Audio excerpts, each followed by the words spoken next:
We're going to ask each panelist to give us 1 or 2 key points they'd like to leave with the audience.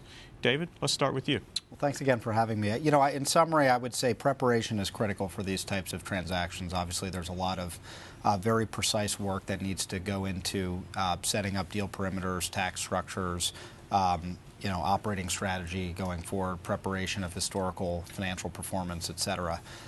So I would advise any seller of an asset to check all those boxes before coming to market if they want to optimize value and speed.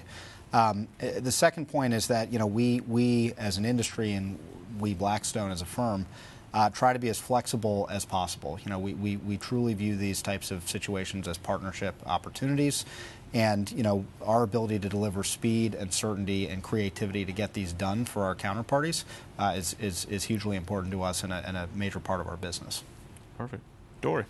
Yeah, so I agree with preparation. I would say the real key takeaway I would highlight is understand all of the aspects of the operating model, the regulatory landscape, and plan accordingly, and do it early and invest the time up front.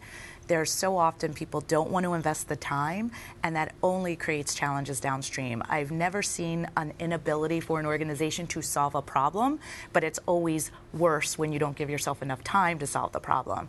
So I think if you get ahead of it, you do the analysis, and you optimize through a series of factors, not just finance, not just operations, but inclusive of all of those, there's always a way to execute in a very optimal way. Yeah, well said.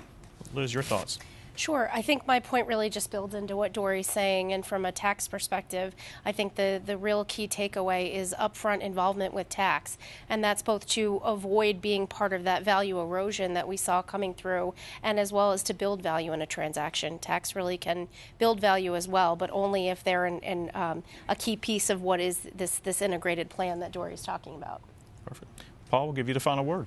Sure. 3 things, I guess I would say. Number one, Rich, wide swath of buyers, both corporate and private equity. That's extremely, extremely important. That's one. Number 2, I think really stepping back at the end of the day and thinking about what flexibility you can provide your buyers around perimeter is going to be really important to maximizing value. And I think third, you know, fail to prepare, prepare to fail. I might as well poke at Liz. She'll probably never talk to me again after all this is over, so might as well do that. But preparation, you know, you heard that from everybody here. That's key. Absolutely.